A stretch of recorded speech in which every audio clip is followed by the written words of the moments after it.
Conselho Ministro aprova o projeto de resolução do governo, atual auditoria e da dívidas instituições públicas da eletricidade de Timor-Leste. E a reunião do Conselho de Ministros, quarta, aprova o projeto de resolução do governo e apresenta o ministro da Finanças, Santina Cardoso, no ministro de Obras Públicas, Samuel Marçal, e determina a realização da auditoria ida para dívidas instituições públicas NIAM, by the TLIP, no orienta pagamento parcial, ao montante válido, Hanessan prevê ONA e orçamento geral do Estado, tem Rio Lourenço Lima. Decisão ne considera a existência de dívidas, acumulada com o fornecimento de energia elétrica,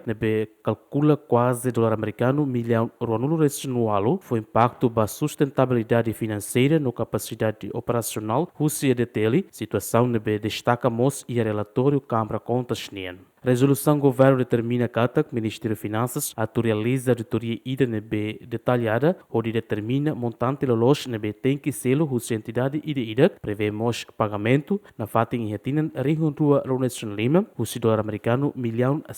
anual, inclui ona e orçamento do Estado União, não temos definição o plano faseado ida ba liquidação o valor resto e a financiar a turmai. Medida nemos estabelece obrigatoriedade para instituição pública sira aloca de dia despesa sira nebe relaciona ao fornecimento de eletricidade e a sira ni orçamento não evita acumulação de dívidas fon no garante sustentabilidade para serviço nebe presta o de tele. Derek Jimenez, bem-vindos Jimenez, GMN.